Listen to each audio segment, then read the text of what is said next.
Hello and welcome to your go-to Detroit Pistons podcast, the Pistons Pulse, co-hosted by me, Bryce Simon of Motor City Hoops, a former D1 hooper and current teacher, husband, and father of 3 amazing kids. And I'm Omari Sankofa, the second Pistons beat writer for the Detroit Free Press. And of course, we're blessed to always be joined by our producer, Wes Davenport. And it's a big week, Omari.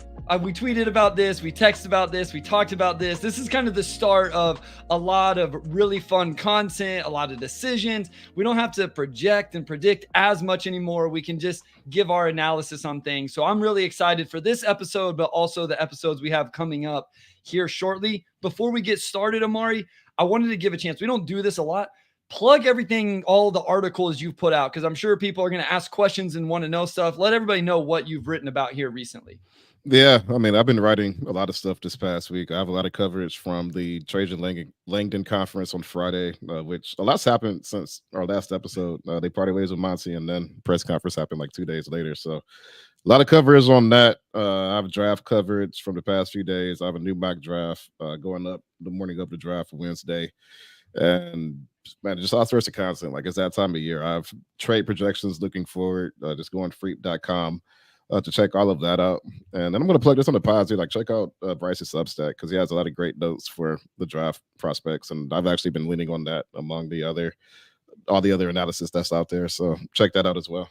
I appreciate it. I actually was going to plug today. Wes was a part of this. Blake Silverman over at DBB. Usually Omari was a part of these mock drafts we do over on the Basketball Bulletin Substack. Omari wasn't able to because all of this news dropped. But like I said, Wes and Blake were, and we did a predictive mock over on the Basketball Bulletin. That one's completely free. That's a project I do with Trevor Lane and Keith Smith over there. And then, you graciously shouted me out on Twitter with all of my scouts. I have a lot of Piston specific stuff on my Motor City Hoops Substack.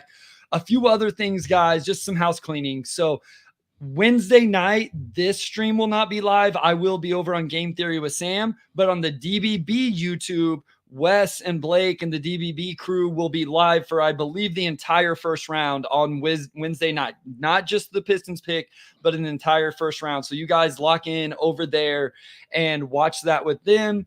And then we will be back Thursday morning with everything we got going on, Omari writing, me podcasting, all of that. We will be back first thing Thursday morning for our reaction to whatever Detroit does in the first round. And then, yes, guys, we will talk food a couple months from now. So if you guys saw that on Twitter today, I gave a little peek behind the curtain. I said, Omari, what are we going to do during the doldrums? And he said, doldrums equal food takes or something like that. I said, I'm out. I put it on Twitter, and I got immediately overruled. Everybody wants the food takes, Bryce. I feel like we took a break for a while, which is totally cool because we are a basketball first pod. But we have to remember our roots, too. You know, this was part of the early journey, the Lay's potato chips on the peanut butter. I don't even know how that became a thing. Like, that's I don't either. Still the thing everybody brings up. I have to go back to like episode 3 and figure out how that became a thing. But we will get to it. But the next month, obviously, after this week, we have free agency, and then Summer League, and me and Vegas will Bryce will be in Vegas for a couple of days as well. So it's going to be a fun month, guys. I think we're excited. Yeah, it'll be a lot of fun. David says, all right, guys, I'm here cutting the grass and looking forward to a good listen. If I hurry, I may be able to enjoy the remainder of the episode over some bourbon. Drink responsibly, but, adult, have one in your house there. Relax. You deserve it after mowing the grass. Omari, never move next to me. If you're mowing the lawn before my wife is awake and it ruins the rest of my day because you piss her off, I don't know how good of friends we're going to be. Well, here's the thing. This is probably another offseason topic for later in the summer, but I'm like very anti-grass in general. Like, I never want to be responsible for a lawn in my life. So you really don't have to worry about that. What is your anti-grass? You don't want to pay for it? You don't think it's environmentally friendly? What is the issue here? It's like all of the above, but it's just work. It's literally just adding work to your life for no real upside at all. Like, kids don't need, well, I guess it's cool to have grass if you have kids, but we were playing basketball out on the street on the sidewalk. Like, we were fine. You have to water it. Like, if your grass looks bad, like, people judge you. Like, your neighbors are like, man, like, brown spot, brown patch. Like, look at them. They don't care. It's like, I don't want this. Like, I've got a house. I didn't get a lawn. Like, that's just something I'm burdened with. So I'm perfectly cool and never having a lawn to take care of at all. I just think that's extra work. Chili Damon says, cut it real low on a hot sunny day. It will burn out and not be a problem. That's very Amari's house is about to have no curb. But listen, you're talking to the wrong guy here. I'm very, very proud of my lawn. So for some people who don't know, I worked for a landscaping business through high school. And then it was my full-time job when I first got out of college after I stopped college coaching. So mowed lawns, put in sprinkler systems, landscaping, all of that stuff, Omari. So I'm very, very particular about my yard. Nobody else touches it. I get really upset when my kids walk through it and ride their bikes through it and all of that stuff. Not even for the kids. Who was this serving? I don't like my kids playing on it at all, to be quite honest, but we have a trampoline that's ground level. So I have to let them play in the back and all of that. I will say though, I feel like I stepped up the game on the block, and now everybody else on the block has looked at our yard and been like, oh, we're going to step up our game with theirs as well. They're so annoyed. They are so annoyed at you. They're like, not annoyed. Caring, and now I got to care. They are not annoyed. Preach them. Why is everybody on your side? Look, come on. Like, nobody has ever made a good argument for grass. Like, what is going on? This is worse than the food takes. I actually understand when people cook me for my food takes because I have no whatever. I'm right. You guys are all wrong. Bryce slide into the neighborhood. That's what I'm saying. They're like, man, now I got to wake up at 8 a.m. I didn't do it on purpose. Like, don't be mad at me because my lawn game is. What did you say? The game is the game, or whatever you said to me today. The game is the game. That's right. Like, if you take care of your lawn, everybody else has to. Like, that's what I was getting at. Though. That's the game. We could all collectively not, but there's one person. He said you're raising kids, not a lawn. There we go. No, I'm with Bryce. There we go. We get one person. There we go. Wes is both like vehemently against my take. Like, Wes is saying Omari is nuts. This take is unhinged, and he's asking Bryce for grounds. I got you, Wes. I can help you. Assistant recommendations. Next time I'm in Detroit, we'll put it in for you. We'll do it all. Listen, we got way more important things than to spend this amount of time talking about lawns. We'll come back to it. I want to give my guy Harry a shout out. He said, "What up, though? I was over with them on the Order of the Blazing Horse, and it's a really fun pod. They got a little thing that they got with it, but we talk legit stuff over there. They're really smart, good stuff. So check out that one. And then, oh no, hate yard lurking. I guess that's where I get it. Okay, my dad. Here's the I'm thing. also allergic to grass. I'll put that out there too. Like, I've horrible seasonal allergies. Like, it's really bad. Oh my gosh. Listen, I love Mr. Sankofa. He's my favorite. I'm blaming him though. This is his fault. This isn't even your fault. He ruined you, and it's okay. It's okay. And then I got to shout out Richard Brooks. He had a funny one here. Whenever we started late, 7 or 8 minutes, he said his Tom Gore's in traffic. So shout out Richard with a nice one there. Here's the thing. Marcus says, what up, though, fellas? All right.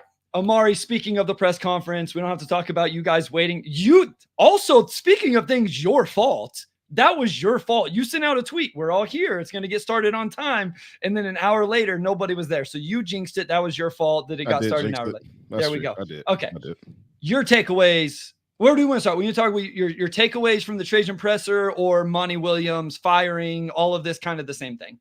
Yeah, like it all kind of goes in one. Like it seemed like for most of the summer, really like most of the offseason, and we've talked about it, but the feeling was just that Monty didn't have the support, really to come back if that's what the new president wanted to go with a new coach. And it didn't seem like there was actually really strong momentum for him to come back. But I think in the end, like the org just wanted a fresh start. So we'll see like what happens with that. Maybe they'll get a little financial relief next time he gets a coaching job. But beyond that, I thought Trajan came off really well. Somebody asked me after like what I thought about it in general, and it kind of caught me off guard because usually after press conferences, I'm just thinking about how to organize information and then how like figuring out what to write and whatnot. But I didn't necessarily have like an opinion. But if you want a coherent plan for how they're going to move forward, and you hear them talk about eating assets and eating assets, I should say, and then with that. Also, just honing in on shooting. The Fred Vincent hire obviously hinted toward that. Seems like there's a coherent plan, and he didn't put a timeline on it, which was to be expected because who's to say how long this thing is going to take to get off. But for somebody inheriting a team with $64 million in cap space, it seemed like he had a pretty rational plan for what to do with it. And we'll see what that looks like and how it shakes out. But I thought everything he said made sense given the position the team is in. Matthew Vogel says, can't believe I finally caught a pod live. This is great. We appreciate it. Obviously, everybody listening, watching right now, we appreciate you. Hit the like button, subscribe button, catch us live all the time. Again, we'll be back Thursday morning. If you're listening on podcast, subscribe, rate, review, all of those things. We love it. We really appreciate it. All right, let's go with this first, Omari. Monty Williams is gone. We all know I don't have a whole lot of interest in getting into the 12 months that was Monty Williams. We know it wasn't good. It was an awful year, forgettable year. I don't think anybody is going to think that we really have to defend him getting fired or anything like that. Monty's moved on. I think everybody was ready for a new start, all of that. Here's my thing. What does the new coach look like? I don't even want to throw out names because I think we learned 12 months ago when everybody was ready for Dwayne Casey to be gone and everybody was excited about Monty Williams or Kevin Ollie that maybe we don't really know much about coaches and whether they're going to be successful or not. I don't know what we learned. I feel like I don't know. I learned that I don't know anything and that giving an opinion is kind of, for me, not very smart, but I can say what I would look for in a coach. So if you want to throw out some names, that's great, but what would you look for? Yeah, I mean, we'll see how it unfurls. We've talked about some of the candidates. I think James Borrego, is a candidate. Well, I guess we haven't talked about it, but I read about it last week. I think James Borrego has a strong chance. But just from talking to Trajan, not just during the press conference, but sort of off to the side after, he really just emphasized winning a leader, like a leader of men. Somebody who can really work well with young players, obviously knows the X's and O's aspect, but somebody who could just really come in and just sort of own that leadership for a young team and really establish good habits and things like that. So a young player coach, right? Maybe that's a coach with younger energy. We've seen, coaches like Will Hardy come in and like really gel quickly with their rosters. And really that's sort of the route I think a lot of rebuilding teams have gone with over the past, 6-7 years. Like even 5 years ago with Taylor Jenkins, where he wasn't super proven and he's done a good job in Memphis. So obviously that's not James Borrego. They're going to have some assistants too, but I expect they'll get somebody in who can really hone in on the player development aspect and really sort of light some fire under these guys. Yeah, I'm with you. I think a new level of energy is what I feel like would be great also. Just somebody that can, and I've said, if I wasn't a pound the table, Dwayne Casey needs to be fired, I was probably known as a Dwayne Casey supporter. But one thing I always said about Dwayne Casey was I did want to see a little bit more offensive creativity. And I hope whoever gets hired, I think that will be important, is to be creative with the offense, because no matter what happens this offseason, well, I shouldn't say no matter, but there's a chance this offseason that there is still some spacing issues and maybe there's some clunky fits and stuff like that. I want a coach who at least is going to try to figure out if Cade and Jaden Ivey are going to work. If Trajan sees or wants to see these two guys try to play together, then you're going to have to be a little bit creative with them. You can't just stand these guys in certain spots, get some actions, get some movement, those type of things. And then whether it's the head coach, whatever it is, if it's an offensive-minded head coach, then bring in an assistant coach that's really defensive-oriented or vice versa. I know Sean Sweeney's a name that comes up a lot. Obviously, that would be your defensive-minded head coach if he is hired as the head coach. Well, then I would be interested to see who he hires as an assistant coach in terms of the offensive stuff. I want to see offensive creativity, Omari, but I think the energy thing is something I just think it's important. At the end of the day, you have this young team. Most likely it's still going to be very young.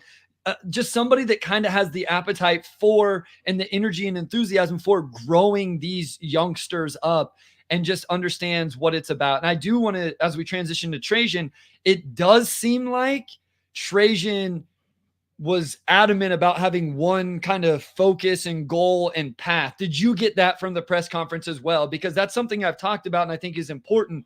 The organization has just one vision here moving forward.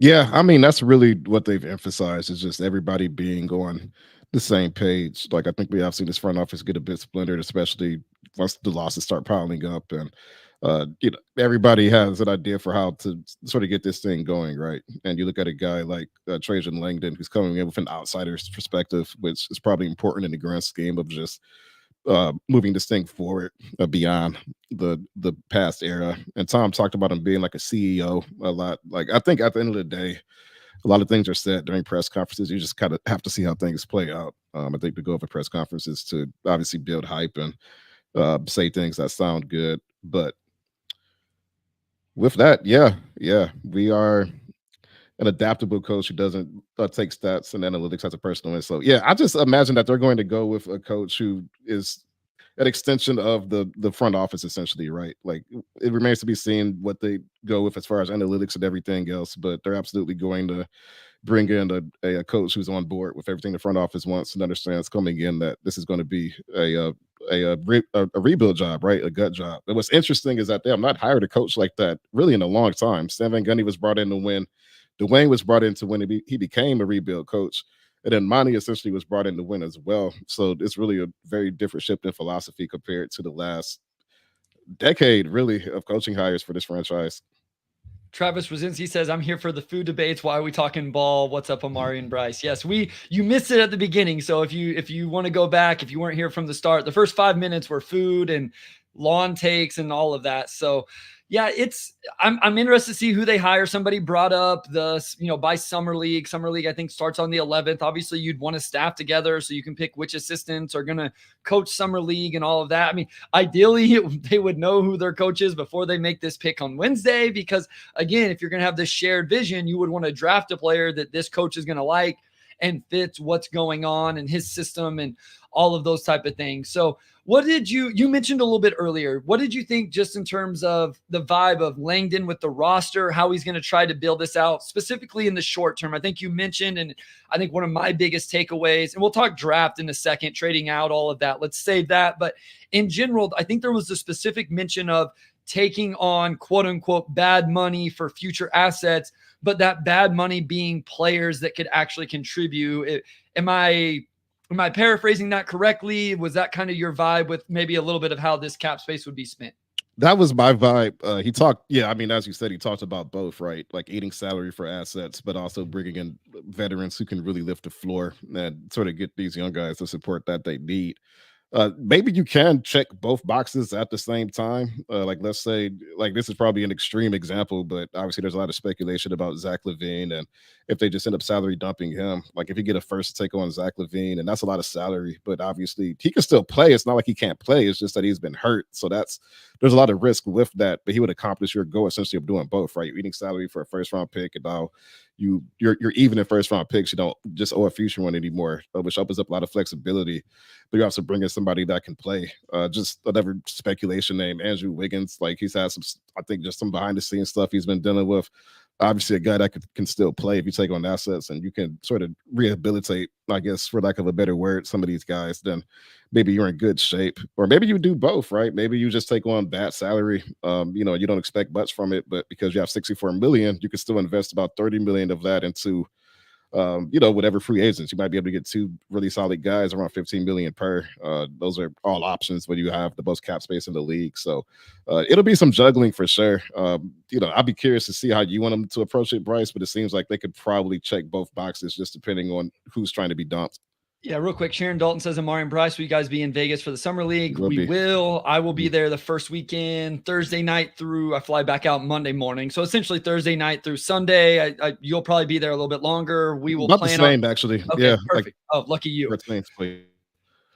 We will definitely plan on recording an episode like we always do. Kind of become a tradition. The first time we ever met and recorded before the Pistons Pulse was in Vegas, but we'll try to do one together like we did last year. So yes, we will both be there. So if any of you guys are out in Vegas, that's always one of the coolest things for me, Omari, is when we're walking through arena and somebody randomly just like, hey Bryce, hey Omari, whatever. So guys, definitely say what's up and we'll come over and talk to you. I always enjoy doing that. How did hear from Thomas Hardy? Then we'll answer this one, then take it to the break. Says, do you guys see the JJ presser? Love to talk about game is changing and he is going to use analytics and evolve. Do you guys feel the same? I only saw bits and pieces of it. Here's my thing with analytics. I do buy analytics to a point. I think they are an important part of the game. I think they make sense. I think sometimes people misuse them or misrepresent them and what they mean or what they're trying to tell you. I think about that with the 3-point shooting stuff. It's not just about threes are worth more than twos. It's also about floor spacing. It's about offensive rebounding. It's about things beyond just the numbers. But I've never coached at the NBA level, obviously. And the 1 year I did was very low Division I. There are more things that go into it. This is why I say I don't think we know about coaches, Omari, because there's so much that goes into personalities, connecting with players, demanding the locker room, holding players accountable, seeing the right vision for players, right? Like me and you can watch the same game, can watch the same player and come away with two different visions of him. Wes and I have talked about Wes. I'm going to need the pronunciation guide for Tinjon Salon. I believe Tinjon Salon. I will get it right. I've been saying it wrong, but Wes and I have seen him just a little bit differently. So there's a lot that goes into it beyond just analytics, Omari, of, hey, yeah, shoot at the rim, shoot from the 3-point line. There's all sorts of other factors. No doubt. And I'll take us into segment 2 briefly, but what really did stand out about Trajan talking about spacing is that he didn't just say, yeah, we need shooting. He talked about it in context of moving the ball and cutting down on turnovers. Now, I did ask him his assessment of the roster, and he admitted, like, hey, I was in the Western Conference. We had our own stuff going on. We saw the Pistons twice. So, I still have a lot of deep dives to do. But that was just a very specific thing for him to say, especially when last season they struggled to shoot, but also were the league's most turnover prone team or among them. So I think going back to analytics, just for him to immediately address the correlation between the two, to me, shows that he's thinking like big picture, right? Like, how do we maximize these guys? It's not just, well, we need guys that can take threes over twos, right? Because we do have guys that can shoot from mid range and it's worthwhile. Yeah, I mean, and that's what the numbers say. It nobody says don't take mid-range, Omari. They just say if you're a 35% three-point shooter, you need to be better than 50% from the mid-range, or the numbers don't add up. If you're insane from the mid-range and not any good from three, then take the mid-range shots. And it is, the defense is going to give that. So if the defense is in drop coverage, maybe you're going to do it a little bit more. Like there's all sorts of nuance with it, but I think analytics have made the game better whenever we do use it right. Batman K says California native, but diehard Detroit Pistons fan. Just want to say Bryce and Omari do a fantastic job breaking down my Pistons. Good job, fellas. Thank you. We appreciate that. Actually, let's go to break, and then we're going to come back with this question from Jonathan Schwartz, or his comment, because we talked a little bit about this before we started today. So we'll go to a break. When we come back, we'll start with that comment from Jonathan.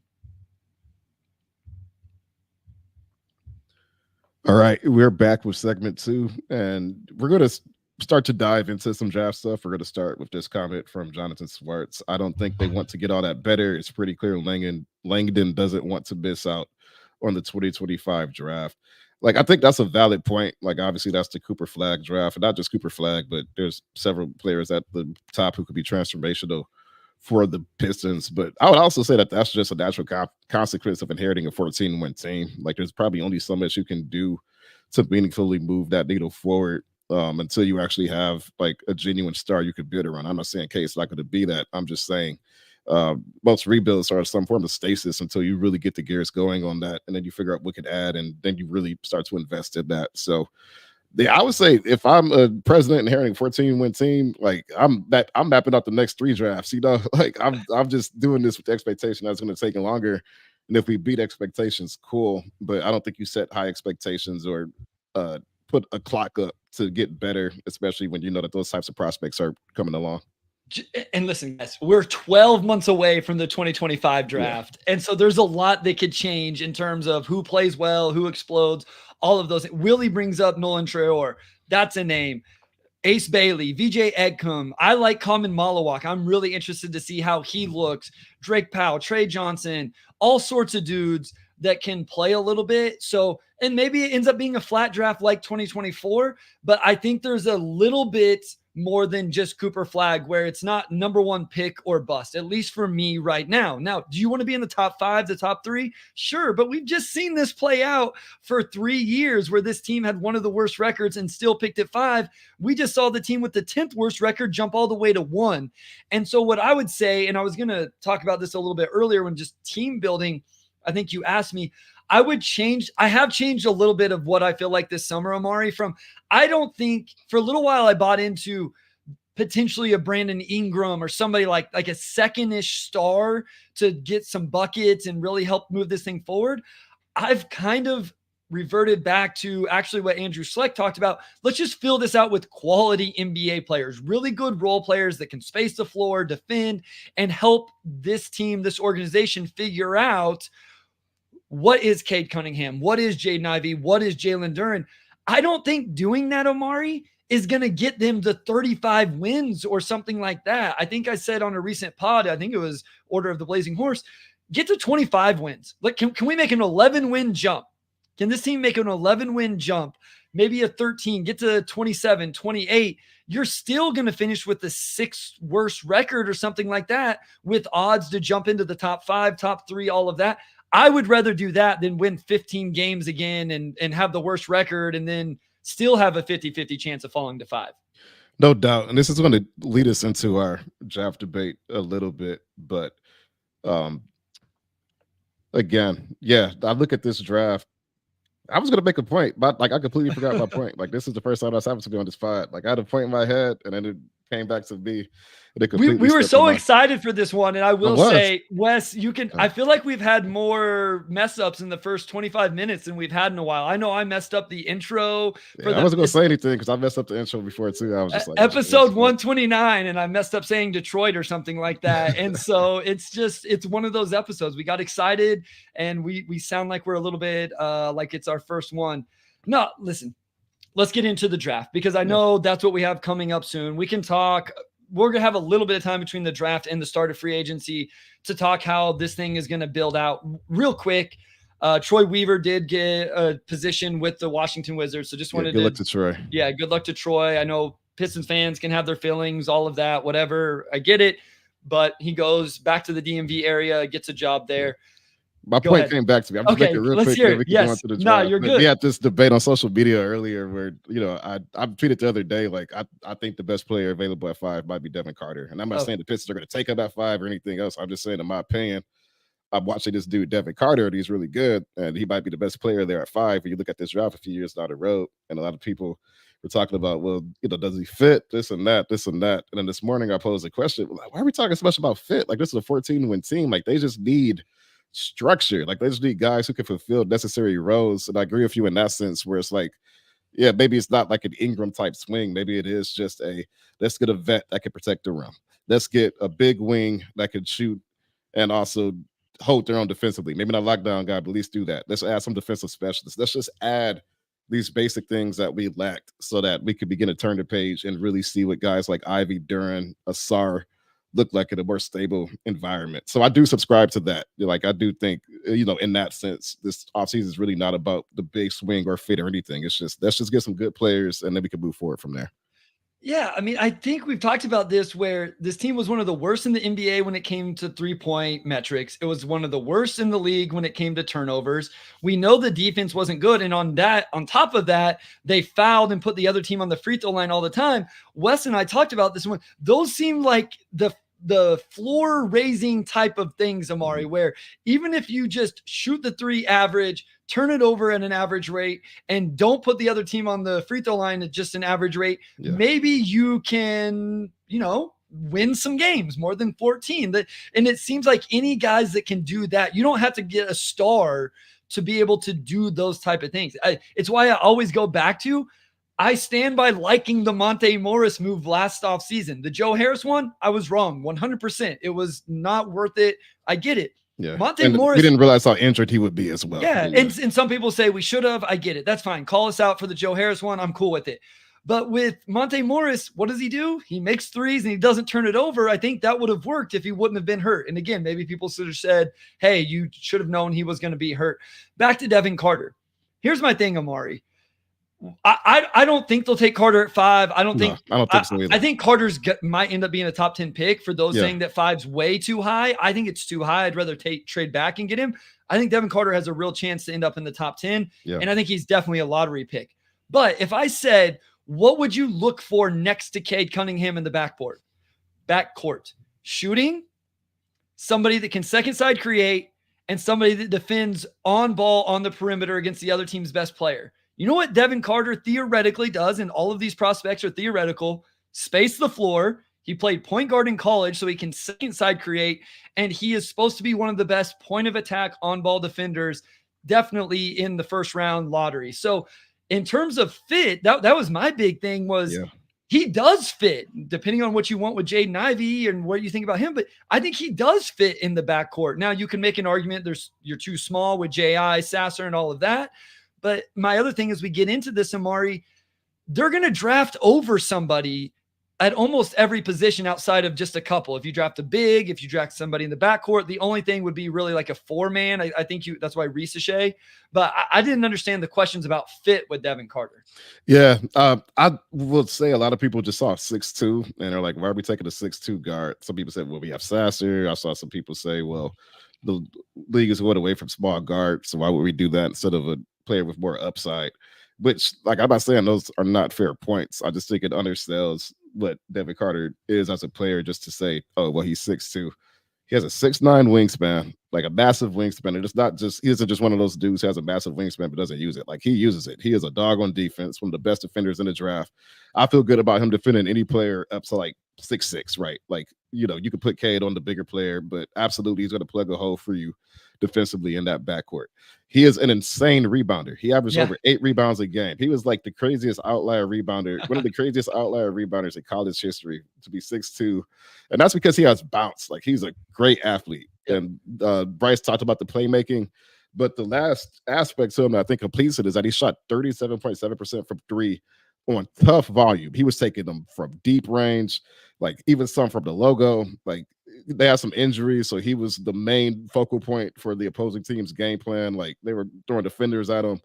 He still shot a good percentage, and to me, that's enough of a sample size in one season for me to think that this guy is legit. Like, he is everything you want pretty much in a starting modern guard. And I compare him more to like a Josh Hart or a Derek White than I do really any other point guard. Like, he's more of like that hybrid, maybe slightly undersized off guard who just does so much stuff and is so great defensively that you don't even think about his size. Like, you're not going to look at Devin Carter like a 6'2" player. He plays like he's 6'6", so I'm not concerned about that at all. And if you move back from 5, which, like, I think there's a great chance they do, Trajan setting himself on Friday. To me, that's one of the guys you look at in that 8-9 range. Like, can you get Devin Carter if some of the other wings are off the board? YouTube user brings up a good point. I think drafting guards in the first round for 5 consecutive drafts is annoying to fans. I get it. I understand it. And here's the thing. They should take a wing/forward 100%. Like, this is why I continue to talk about Matas and why I still have these dreams of Zachary Ricochet falling to 5 somehow. And we talk about Dalton Connect. I mean, at the end of the day, I see a lot of people that like Dalton Connect. He has his own issues with everything else. Steph Castle is bigger. So, Cody Williams, I think that's a little bit high at number 5, but again, if we're talking about trading back, he makes a lot of sense. So I agree that drafting a wing or a forward like Salon, and I agree with it 100%. My only point is that Devin Carter is very good, and I do think he makes sense next to Cade Cunningham. It probably makes a lot more sense if you have some other thing with Marcus Sasser, or if you were going to trade J.I. or something like that. I completely get it. I just didn't understand where people really, really hated it. I don't think he's a non-shooter, as Truth Teller says, but I do have some questions about his shot because it was a 1-year sample. So he didn't shoot over 30% from 3 until this season. So I do have some questions about how sustainable it is, but that dude put it together on both ends this year. He had all the usage offensively, and he was taking all the defensive matchups, disruption. And I agree with you. I think he's a multi-positional defender, even at his size, because of his wingspan, his strength, and his athleticism. So I didn't even mention 3 stocks per game. It was like a block and like 2.8 steals or something like that, or a steal and a half. Like, to average a block a game as a 6'2" guard is crazy. Like, but he has a lot of stats that pop it that way. Yeah, no, for sure. And that's what, again, I don't think he's a non-shooter, as some people are saying in the chat. I'm just saying that I do have some questions. Is it really going to be there or not? But let's talk about a few of actually, let's just get this over with. You mentioned the potential trade back. Let's start on the other side. Do you think that there's a potential trade? Like, do we see some fireworks at the top where the Pistons trade up for some? I mean, there's more and more buzz that maybe Ricochet goes 1 to the Hawks. It sounds like Sarr isn't in play, but isn't the betting favorite. I don't know what the betting lines actually are, but odds on favorite to go number 1. Is there anybody else you would trade up for? Nobody else other than Ricochet makes sense to me. Yeah, I don't know if there's a guy in this draft I would actually trade up for. The only player I would trade up for is Klingon, because I think to get a guy like that on a rookie deal really fills a major hole for like the next 4 years minimum until you have to pay him. And even then, he's probably going to be worth paying. But beyond that, Like, and I mentioned that example. Like, let's say Memphis wants Klingon, and they are like, "Hey, we'll give you 9 for 5 and some other draft capital or something." Like, that's a team where Klingon makes a ton of sense. So I could see that. But beyond that, I don't think there's a guy in this draft I would trade up for. And I think just given that the Pistons really want to value the assets that they have, unless there's a young guy that a team above them would take in lieu of a draft pick, that the Pistons are pretty much out on. Which that's a lot of ifs. I'm not saying that that's going to happen. There's probably just not a lot of avenues for them to move up just simply because they don't have that future pick. But moving down, absolutely, I think seems like a much more likely certainty, just given that, as you mentioned, there are a lot of teams that are looking to get into that 4 through 8 range where some guys are going to go quick. Yeah, I don't see anybody they trade up for. It doesn't make sense to me. It would take assets. They're already at a deficit in terms of future picks. They still owe the one to the Knicks that hopefully eventually conveys and all of that. People brought Klingon slipping to 5, allowing for the Pistons to trade down is probably the best case. I kind of agree. I think the scenario where that happens for Detroit on draft night is somebody other than Sar or Klingon goes 1. Obviously, you can't have Klingon go 1 and then be there at 5. So like Ricochet goes 1, the Wizards sprint to the podium to take Sar at 2. And then unless somebody jumps them to get to number 3 for Klingon, I could see him falling to 5. I don't see San Antonio taking him at 4. Where would you be comfortable trading back in terms of the Pistons? I know we've seen a lot of these. You have Memphis at 9. I don't think the Thunder would trade up for him, or, how far are you willing to move back, I guess, with this? Yeah, I think that's the key question, because I think for me, it's like, well, one, how many guys in that range do you feel really good that, could still be worth whatever you would get at 5, which I think 5 is just sort of like this, I don't want to say no man's land, but it seems like there's like some certainty with like the top 4. Then you get to 5, and it's like, I don't know how this is going to break down. But I would like absolutely Memphis. I would move back to 9, because if I could get Devin Carter there, there's been a lot of talk about Salon today, who I think is intriguing. Personally, I'm not sure if I'm there as far as him as a player, but he absolutely is one of the biggest upside things you can make. But I mean, even beyond that, like, there's just so many players you could justify taking in that range. I think if you took a Cody Williams and like that, 7 through 12 range, you could feel pretty good about that. I like Tristan Da Silva. Like, I think he's really solid. If you're like 9, 10, 11, you start talking about him a little bit. Jarrett McCain, if you're so comfortable with a guard. Like, there's just so many, to be good guys in that range, that I almost like being at 9 more than 5, just because the value proposition becomes a lot better. Yeah, I have 8, 9, 10 guys kind of in my top tier. And yeah, like Truth Teller says here, this draft is no man's land. There isn't one complete player. They all have a flaw. I agree. I think the best way to say it is, I don't like to say that it's an awful draft. I think it's just very flat, especially at the top. And my favorite, my favorite range is 10 to 20. I think that's where value starts to get really good. As somebody brought up Deron Holmes in the chat earlier, I love Deron Holmes. He may end up going in the teens. He may end up going later. If you look at mocks recently, he's going at the end of the first round, a lot of times to the Nuggets. And so, somebody brings up Khalil Ware. Again, not a guy I love in the lottery, but a guy that I'm really intrigued by. So these bigs that can space the floor would be very fascinating to me, Omari. I think it would probably take a double trade back unless somebody really loved somebody at 5 and was willing to give up some real assets. And Pistons, like if the Pistons move back to 18 or something and they got real assets to do that, I don't know why somebody would do that. I think 18 is what, Orlando? I don't know why Orlando would do that. They're not going to do that. But if the Pistons would do that and get some future stuff, I would be cool with it. It's just, I think that's where the value is. So the closer you can get to that, the more I'm comfortable with it. Every time I come up at number 5 in a mock draft, if Ricochet is not there, which in some of them he actually is, I just did one today where he was actually, I just don't know where to go. I don't believe in Matas' shooting.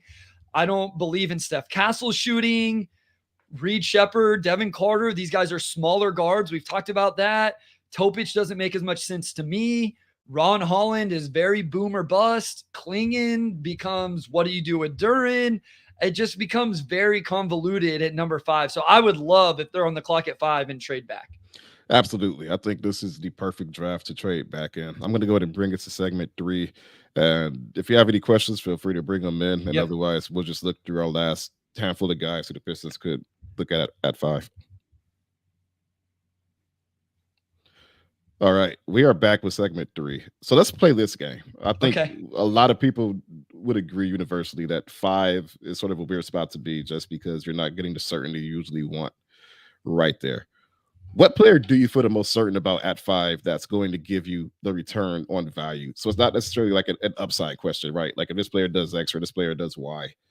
What player just do you feel best about? Like I got a good NBA player with this pick at 5. Okay, so who's gone? Is this like Sarr is gone? Sarr is gone. Shea is gone, and Reed Shepherd is gone. And let's just say everybody else is available. Those are just the 3 guys I just can't imagine would fall past 4. Yeah, so Stephen P brings up Klingon. I think that makes a lot of sense. Klingon, I think at least is a really good defender that play finishes on the offensive end. I think Connect is the opposite of that. I feel really good about Dalton Connect and that he's just going to be able to come in and the floor is he spaces the floor at a super high level. I think he's got more juice to his offensive game even than that. The defense is a real concern, but I think you're going to get some sort of value out of Dalton Connect's career. Some of these, I like Steph Castle. I'm more nervous about the shot than other people are. And this is where like even the Fred Vincent stuff is, okay, how much do we believe in Fred Vincent? Because if you do, then him and Montas Buzelis become really intriguing to me if I feel like Fred Vincent can fix their shooting stuff. But yeah, I think Klingon or Dalton Connect are probably the answers for specifically what you're asking. I feel the same way. And I think what's also interesting about Klingon is that his value will hold beyond the draft. You know, like we've seen teams take players and essentially just sort of sit tight until a different deal opens up. I'm not saying the Pistons would do that. I'm just saying I think Klingon is probably the one guy there. If it's just from a value proposition standpoint, a big who's elite and drop like he is, could see the floor like he can, lob threat, like everything you want in a modern center of that archetype at the very least, of the more rim running archetype. It's just, man, like I just can't imagine why a team that needs a center, like it could be at any point in the season, right? If you're committed to Duran, you know, you just figure it out. But I agree with Klingon. I also like Connect. Like I just think he's a bucket, pure bucket getter.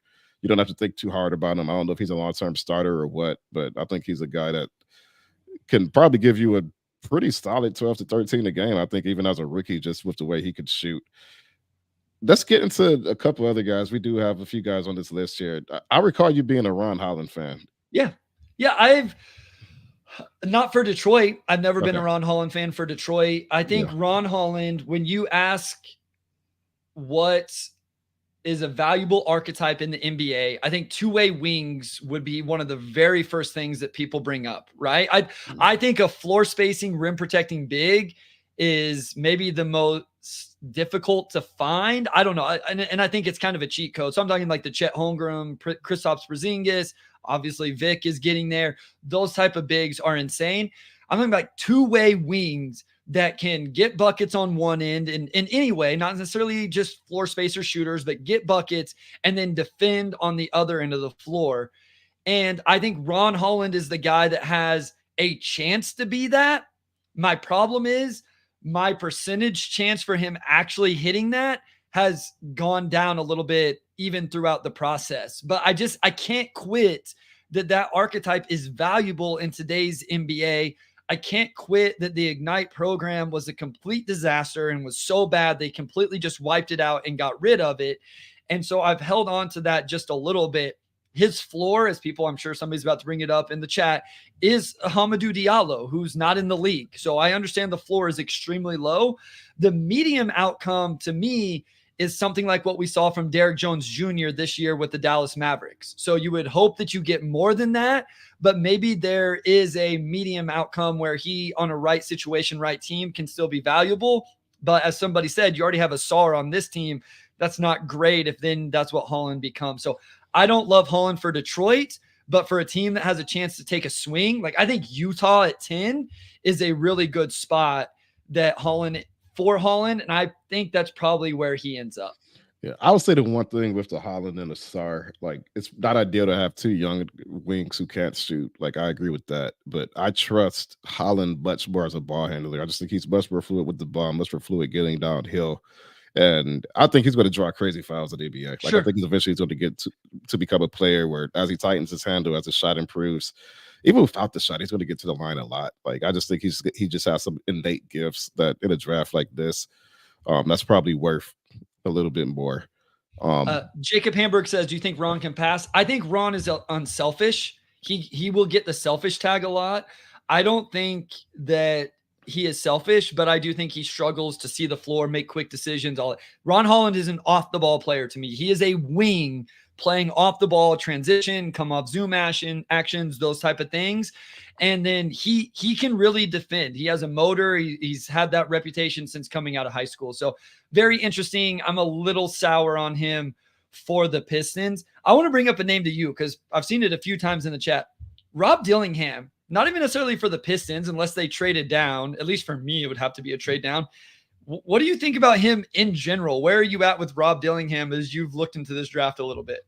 I love his game. Like I really do. Like I think he's one of the most electric scorers in the draft. Like his range, his handle. Like as far as small guards, you would want a small guard to have his type of scoring package for him to survive. And I don't think he's going to have any issues scoring or moving the ball in the NBA. It's just the other end. Like he's probably not going to have a real chance to become a good defender. And that's why I think with him, the fit is so important. Like I just don't see him as an option for a Pistons team that just has so many other holes elsewhere. And if they have one thing, it's a primary ball handler. Like that's probably the only thing we know about this team is that they have a primary ball handler. I think Rob can play next to him. It's not that Rob can't play next to Cade. It's just I don't know if you can live with a Rob Cade backcourt unless you have like a Victor Wembanyama or Rudy Gobert sort of lurking in the background to clean everything up. So I actually love Rob Dillingham's fit with the San Antonio Spurs for that reason, right? Sure. Like I think that's like absolutely perfect. But for the Pistons, I love his game. It's just tough for me to see what need that feels for a team that's already so porous defensively and probably has that primary guy already. Yeah, I'm lower on Rob Dillingham in general compared to the consensus. I had somebody hit me up today, like, where do you have him? I showed him, and they're like, oh my gosh, let's talk about this. My thing with Rob Dillingham, he's very, very small. Like people will complain about Reed Shepherd being small. Dillingham is smaller. And I compared him to Malik Monk because we like to mock him to the Sacramento Kings whenever a lot of people were thinking Monk was going to leave. He was like 30 pounds lighter than Malik Monk coming into the draft. We compared him to Marcus Sasser, and I think the wingspan was substantially smaller and just his size. So I have some concerns. In a vacuum, Rob Dillingham offensively is about as talented as this draft sees. I mean, just when you take everything else out of the equation, that dude can get buckets. And I think he can, in terms of passing and playing on ball, I think he can do those things a little bit as well. Let's talk about Cody Williams. Jacob Hamburg says, is there a case that he has the highest ceiling, highest floor, or the most likely to achieve something close to his ceiling among the top wing group? Where are you at on Cody Williams? Seems like there's a lot of buzz. Pistons fans are really going there with him. He is the ultimate. You got to watch the film to sort of get an understanding of his strengths and weaknesses as a player. And it's been interesting to see the wide range of opinion with him as well. Where there's some people who are like, I feel like if his brother wasn't Jalen Williams, he wouldn't be seen as a lottery pick. But other people are like, oh, this dude's a starter. Like he sees the floor so well, he can defend, he does this and that. I would say I like his footwork getting to the rim. I think he has great footwork getting to the rim. I think defensively he's solid. But there's just some weird numbers. Like I am a numbers guy to an extent, and I more so look at numbers for like red flags or just like outlier things that make me believe in a prospect more. And with him, just the lack of blocks and steals, on top of the fact that he wasn't like a shutdown defender. He's pretty good, but he wasn't like a lockdown guy. Like, what is his calling card in the NBA? Is he just sort of a jack of all trades, master of none type guy, or is he going to become elite? Really or above average at enough things to where he really can become a long-term solution for you after 3 or 4. Like I'm curious to see how you feel about him, Bryce, but I just don't know if he's there. I don't know if he's like an elite playmaker. I don't know if he's an elite defender. The jump shot needs work. I think he could get downhill, but beyond that, I'm not sure. Yeah, I'm probably the wrong guy to ask. I've been a little bit lower on Cody Williams going back to high school. I didn't love him as much whenever he was coming out. And then he went to Colorado, and it was a lot of the same things. I don't know how to evaluate somebody who lacked some of the aggressiveness and the mentality that I wanted to see from him. Maybe it was the injuries. Maybe it was the other guys on his team. I don't know. It's easy to look at the 3-point percentage and go, oh, well, but it was 42% on 1.7 attempts per game. He only took 41 threes all year. He only played 24 games. But then he only shot 71% from the free throw line. So if we're going to question people's numbers, like if you want to tell me Devin Carter isn't a shooter, I will take his shooting numbers and metrics from this last season over Cody Williams if we're trying to project things. He has real touch.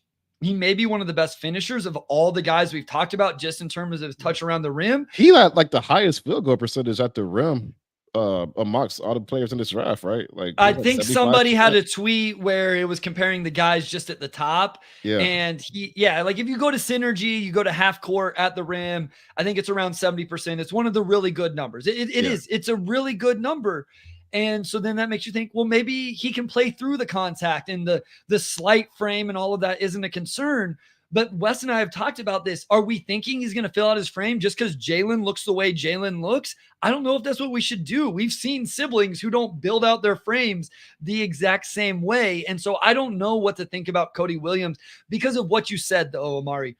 He does a lot of things very well. I think he can pass, but I don't think he's like an on-ball creator. I think he has good feel for the game. I think he's a good defender, but I don't think he's a great defender. So do all of those things combine to a really good player? They might. But a lot of times we talk about somebody needing elite skill. What is their superpower? And he just doesn't seem to have one. So I think with Cody, this will be a learning experience for me in terms of, can I take all of these things together being at a certain level? And that's actually his quote unquote superpower, is that he does all of these well. But at the end of the day, if he can't shoot it at a real level, then I don't know that any of it's going to matter. And I see him as more of a mid first round guy than maybe top 10. Like I know he's been mocked like top 10, 12-ish. But yeah, it's just tough for me. Like I love his finishing at the rim, but typically when you're that type of player, you hardly get blocks or steals. That's a red flag as far as how you're going to be able to handle the NBA and that level of physicality.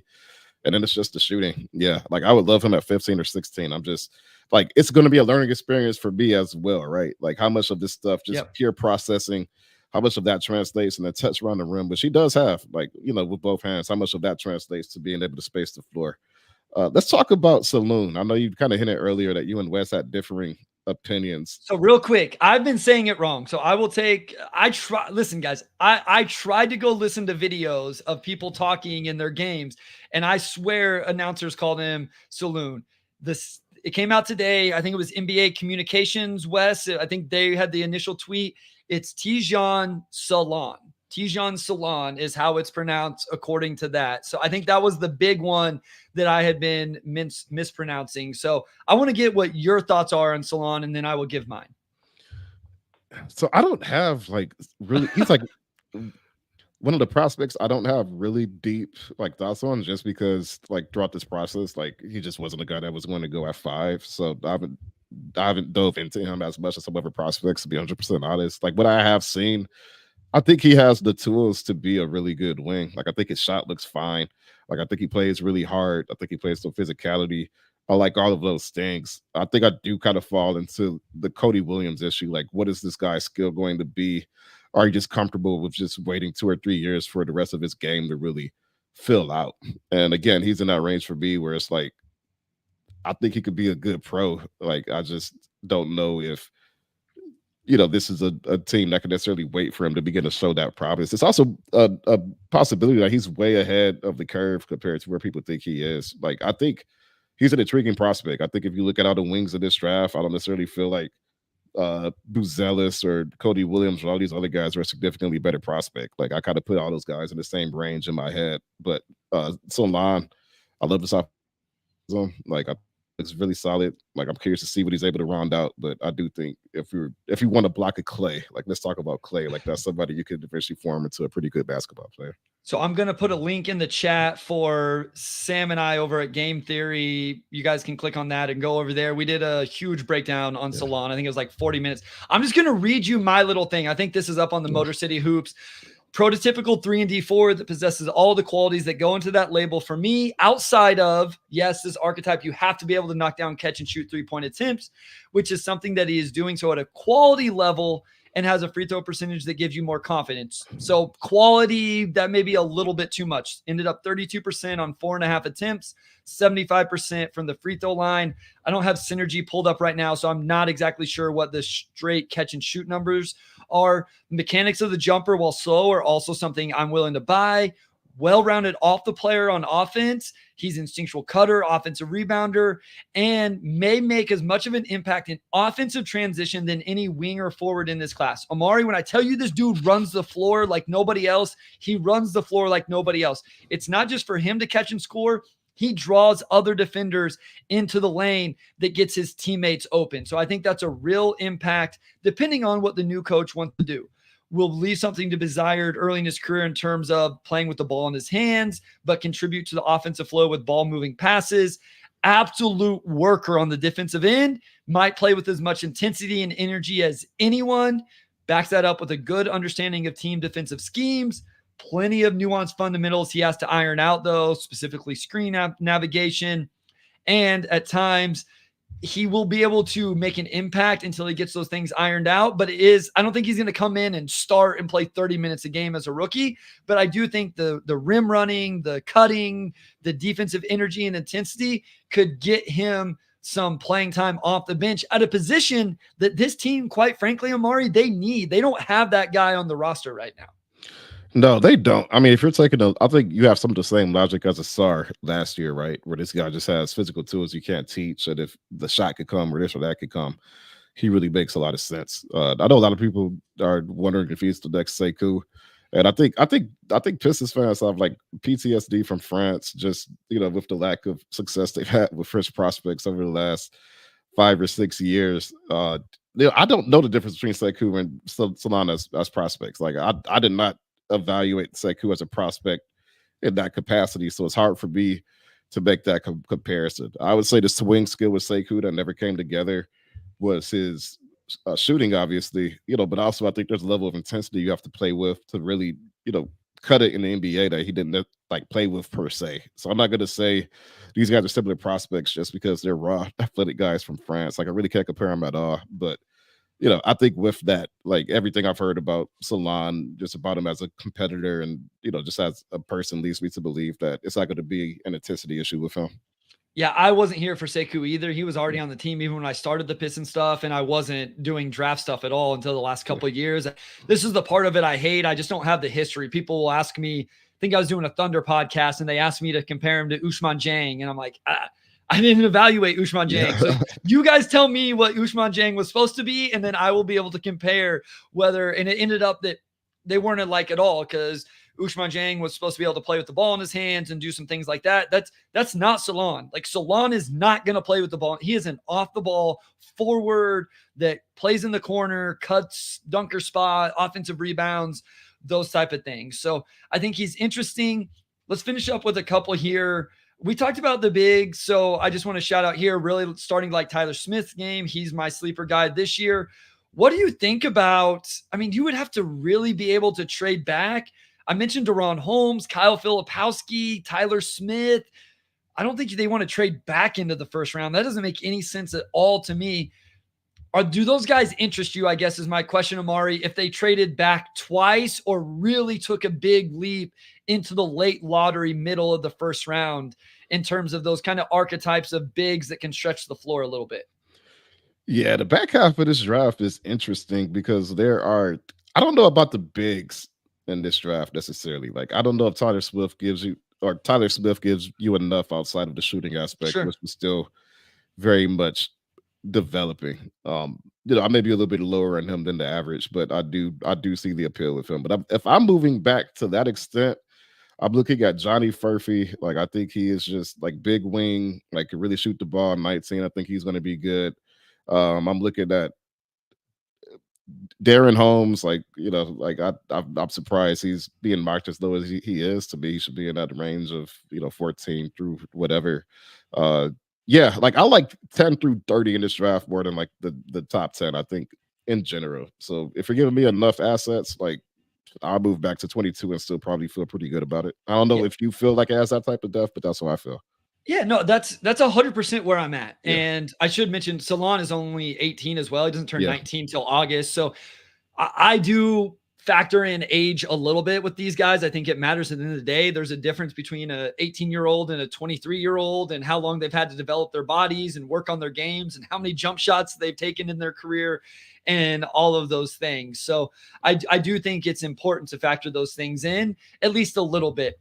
Yes, I think this is where the value really starts to get good, is 10 to 20, somewhere in there, because people have been talking about Zach Edey, even Omari. I think Zach Edey is going to end up being a really good value where he gets taken. I mean, I don't think the Pistons end up in that range with him, but if you're drafting Zach Edey in a range where, hey, come in, play 18 minutes a night in the second unit and just go terrorize second units with just his size, his ball screening, offensive rebounding, all of that, I understand that stuff a little bit. So I don't know that there's any other guys we really need to talk about here. I think we've hit on everybody. I do want to give my guy Mickey Jacobs a shout out. He was doing the Order of the Blazing Horse podcast as well over there with Harry. So we talked a little bit about what this team could do trading back. I know there's talks of, with Memphis, it seems like their 2025 first, top 4 protected, gets thrown around a lot. When I did a mock with Sam, we traded back to San Antonio at 8. I can't remember what year it was. I think I talked him into a 2027 top 7 protected best of. It would have been the best of whatever they had. And so I think you could get a future first round pick with some protections on it, don't you? I think from Memphis for sure, because they are pretty much at capacity as far as like players they need to commit to long term. Like they got GG Jackson, who blew away our expectations last year. And then my name Vincent, his last name's slipping me, but Williams. Like Vincent Williams. Like you still have 2 other young guys you're going to have to pay money to at some point. You've already locked down Jaren, you've locked down Bane, you've locked down Ja. You need to fill that center hole. But if you do that in this draft, then you look at that roster, it's like this is the group that we're moving forward with. And if you need to trade somebody, then you do that. But no, absolutely. Like I think that's a team that could probably sacrifice a future first and feel pretty fine because they're not trying to get more guys into develop. I think they're moving to the next phase of their team building. All right, so Hanover Fist brings it up. Wes had it in the outline. We're getting to the end of the pod. Real quick reminder for everybody that's still listening, we will be back Thursday morning, pretty early, I would assume. And so you guys can get in Wednesday night live stuff with Wes over on the DBB YouTube. You can listen to the other podcasts, all of that Wednesday night. And then we'll wake up with you fresh Thursday morning and get our thoughts and analysis on that pick. And then we'll be back on Sunday or Monday with the second round pick and previewing free agency and all of that stuff. So just make sure you guys tune into that. You're following Omari on Twitter for all of his articles. You're following me on Twitter for stuff I'm going to put out on the Substack, all of that. And you follow Wes on Twitter as well because he's doing great things as well. He asked, or she asked, who y'all taking? So call your shot here, Omari. And is it a trade back? If it's a trade back, you don't have to say compensation. But at the end of the day, just who do the Pistons walk out of the first round with? The safe pick still feels like Buzelis. Like I think it's really tough to predict trades, so I'm assuming that they stay at 5. I'm going to go with Buzelis just because I really do think he checks the most boxes. So if they move back, who knows? But at 5, I'm going to go with Buzelis. All right, everybody, I want to see your guys' as well. So if you're watching live here, put it in the chat. We'll bring it up on the screen, and we'll take a quick poll here as we're finishing off the episode, and type it in whether you're on Twitter or YouTube. Buzelis seems like he makes a lot of sense still. If it was Buzelis, you think it's just there at 5? Yeah. I can see Klingen too, just because if you want to build a strong defense, that's probably the best route you could go with that 5th pick as well. And of course, that would bring a lot of questions about Duran. But hey, when you win 14 games, I think you have to consider everything. Here's what's amazing. Here's what is amazing. We have Connect, Castle, Salon, Cody Williams, Ron Holland. Those are the first 5 and then Klingon. So of the first 6, 7 that come in, we get different names right away. I think that tells you exactly where things are at. There's a lot of Cody Williams here, which I think is interesting. Thomas Hardy says guarantee trading back. I'm going to go trading back. I don't know where. I think they stay in the top 10. They trade back. And I'm saying either Dalton Connect or Tajon Salon. And I'll say Dalton Connect just because I feel like there's a lot of Salon conversation out there. Wes, everybody's just gonna be like, oh, you're just copying off everybody else. So I'm gonna go something a little different. Dalton Connect has been one of my guys, quote unquote. Bronny, amazing. Thank you for this, trade back to get Bronny. I love it. Dalton Connect has been one of my guys throughout this whole thing. So I'm gonna go with Dalton Connect. Yeah, here's the thing. David Giancola calls it. We're just gonna have to trust the decision. I think we get a couple things on Wednesday night, Omari. We get a little bit of insight into how Trajan sees this roster, what he feels like, all of that. And we actually just get to analyze some stuff, right? No more projecting, predicting, talking about multiple different players. Thursday morning, we get to wake up, maybe talk about a trade, but we have one player. We get to talk about who that player is and how they fit with the team. So that will be a lot of fun. I'm excited for it. Like we talked about at the top, we got a lot of good content coming the next few weeks. Yeah, I'm excited for it too. Like it's go time. This is the point of the offseason we've all been waiting for. It'll be fun to learn more about Trajan and his thought process and what he's prioritizing initially with this Pistons team. And yeah, I'm excited. Like I think that Thursday morning pod is going to be a lot of fun. Yep, absolutely. Appreciate you guys all tuning in tonight. If you haven't, guys, real quick, hit the like button, hit the subscribe button. It helps us. It helps us grow the pod, all of that. If you're listening on podcasts, we haven't got a review in a while. Leave us a review. We'll read it here on the pod. We'll shout you out. We appreciate everybody that tunes into these live. We love the engagement. It was really good tonight in the chat. Everybody kept it clean and nice and friendly. So we always enjoyed that. Thank you guys so much. And we'll talk to you Thursday morning. Yeah, I'll close this out. Big thanks to our audio producer, Robin Chan, our editor-in-chief, Nicole Avery Nichols, and big shout out to Wes as always. And we'll talk to you on Thursday.